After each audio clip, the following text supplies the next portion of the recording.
Les sanctions de Donald Trump contre le secteur pétrolier russe portent leurs fruits. La Turquie renonce activement au pétrole russe. De plus, la Turquie a soudainement bloqué l'un des moyens de paiement grâce auxquels les Russes contournaient les sanctions occidentales pendant toutes ces années. Dans ce contexte, le cartel Organisation des pays exportateurs de pétrole annonce soudainement une augmentation des quotas de production de pétrole.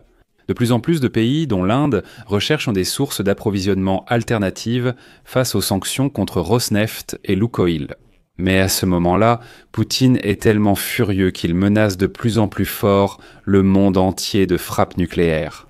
Cela montre que les sanctions font effectivement mal, très mal à l'économie russe. Je suis Alexei Petchi. Voici le deuxième bulletin d'information du calendrier. Parlons-en en détail. Mais avant de commencer, je vous demande de vous abonner à cette chaîne, de mettre un like, d'écrire n'importe quel commentaire sous cette vidéo et surtout de vous abonner à ma chaîne Telegram Petchi News. Le lien est dans la description de cette vidéo. Nous publions des infos en temps réel dès leur arrivée. Si vous souhaitez soutenir le travail de cette chaîne YouTube, vous pouvez le faire en faisant un don via les liens et les coordonnées dans la description de cette vidéo où il est écrit « Sittos consideramon au soutenir la chaîne Alexei Petchi ». Choisissez le format qui vous convient le mieux. Je vous serai reconnaissant pour tout soutien de votre part. Ainsi, en réponse aux nouvelles sanctions de Washington contre Moscou, les raffineries turques qui utilisaient du pétrole russe ont commencé à acheter du brut provenant d'autres pays.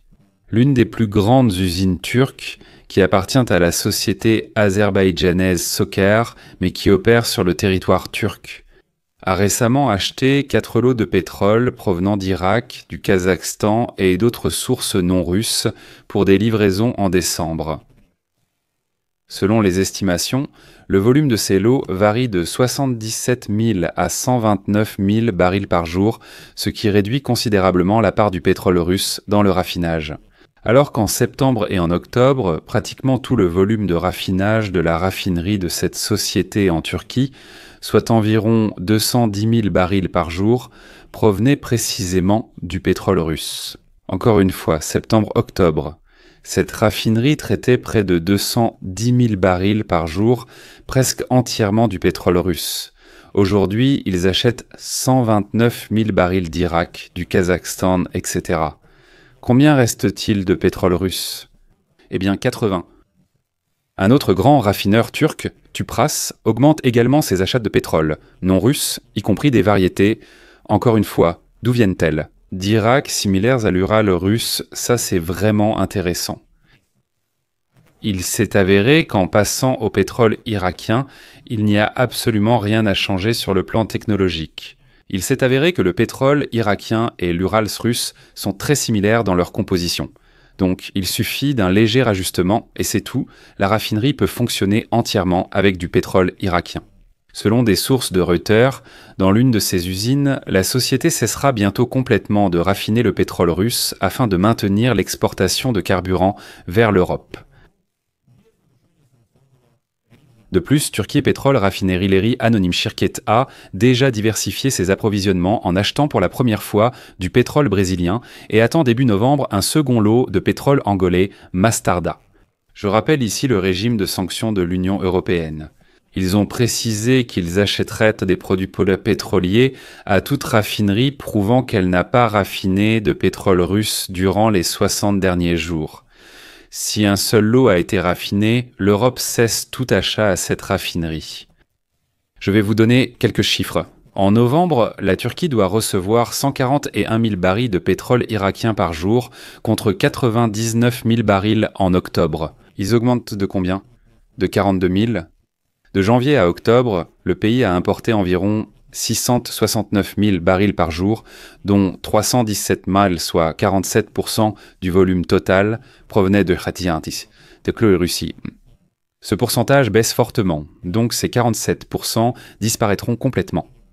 Je rappelle que la Turquie, aux côtés de la Chine et de l'Inde, est l'un des rares acheteurs de ce fameux pétrole russe. Et les mesures prises par les raffineries turques reflètent l'influence des efforts des États-Unis, de l'Union européenne et du Royaume-Uni sur le pétrole russe. Parce que cet argent est utilisé pour financer la guerre contre l'Ukraine. Le 22 octobre, le président américain Donald Trump a imposé des sanctions contre Rosneft, Lukoil et 34 filiales après le refus du Kremlin de stopper la guerre contre l'Ukraine. Le ministère des Finances des États-Unis accorde 1 mois pour terminer les opérations avec les entreprises concernées par les restrictions. Ils ont clairement dit que tous les contrats devaient être clôturés avant le 21 novembre et qu'il fallait trouver une alternative, comme acheter du pétrole irakien, angolais ou brésilien en 1 mois. Pendant ce mois, vous devez renoncer. Si vous ne le faites pas, eh bien, vous n'aurez qu'à vous en prendre à vous-même. Après l'introduction des restrictions, un certain nombre de raffineries indiennes, dont Mangalore Hindustan Petroleum Corporation, Limited Metal Energy et Reliance Industries, ont suspendu leurs achats de pétrole russe. En Chine, en revanche, les raffineries attendent toujours avant d'acheter du pétrole russe, en évaluant les risques. Officiellement, la Chine n'a pas adhéré aux sanctions contre la Russie. Dans ce contexte, l'Organisation des pays exportateurs de pétrole plus principale, groupe de producteurs mondiaux de pétrole, prévoit malgré tout d'accroître les objectifs de production pour 8 pays. L'Arabie saoudite, la Russie, les Émirats, l'Irak, le Koweït, Oman, le Kazakhstan et l'Algérie ont l'intention de se mettre d'accord dimanche pour augmenter les quotas de décembre de 137 000 barils par jour supplémentaires. Les Émirats, le Koweït, tout cela malgré le fait que la semaine dernière, les prix du pétrole sont tombés à leur plus bas niveau depuis 5 mois, atteignant environ $60 le baril sur fond d'inquiétude concernant un excédent croissant de l'offre. L'Organisation des pays exportateurs de pétrole plus va tout de même relever le quota. Alors, quelle en est la logique? Alors qu'il y aurait soi-disant un excédent de l'offre et que le prix baisse, ils disent « Et si on produisait encore plus ?» Cela semble illogique. La logique, c'est qu'on refuse le pétrole russe, mais qu'un nouveau pétrole doit arriver sur le marché à sa place. Voilà l'équilibre du marché. Tout le monde comprend parfaitement qu'il faut augmenter, car les acheteurs cherchent tout acheter ailleurs qu'en Russie. Et l'Irak, par exemple, dont la Turquie a commencé à acheter activement le pétrole, augmente volontiers sa production. Parce que la Turquie, l'Inde, tous commencent à acheter activement son pétrole à la place de celui de la Russie. Revenons à la Turquie. Chez Raja Tayyip Erdoğan, il semble soutenir partiellement la pression des sanctions. En fait, la Banque centrale de Turquie a retiré la licence du système de paiement PAPARA délivré en 2016. La raison en est une violation de la législation dans le domaine des paiements électroniques. Quelle est donc cette violation? C'est très simple. En fait, ce système PAPARA est devenu populaire parmi les Russes après le blocage des cartes bancaires russes à l'étranger à cause de la guerre de la Russie contre l'Ukraine. C'est-à-dire que les Russes ne pouvaient pas du tout payer avec leurs cartes russes à l'étranger. Ils ont tous commencé à ouvrir des comptes et à faire des cartes de débit PAPARA. Le système permettait aux Russes, en plus, d'ouvrir un compte à distance avec leur passeport étranger et d'effectuer des opérations après vérification. Et le service représentait un portefeuille numérique avec la possibilité d'émettre cette fameuse carte de débit. Chez PAPARA même, ils ont déclaré qu'ils évaluaient la décision de retrait de licence dans le cadre de la législation et prenaient des mesures pour protéger les droits des clients et assurer la continuité du service. Ils ont ajouté que les fonds sur les comptes sont en sécurité.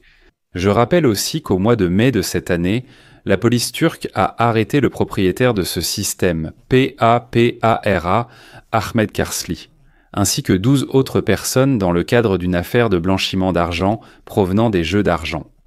Selon les médias, le service aurait pu être utilisé comme intermédiaire pour effectuer des transactions liées à des activités de paris illégaux. Dans le cadre de l'enquête, 8 entreprises, un yacht 5 vedettes, 3 coffres bancaires, 74 voitures, 7 appartements et une villa d'une valeur totale d'environ 5 milliards de livres turcs ont été saisis. Cela représente 118 millions de dollars qui appartenaient aux chefs et aux membres de ce système PAPARA, y compris Pinot, Printemps, Redoute, Holding.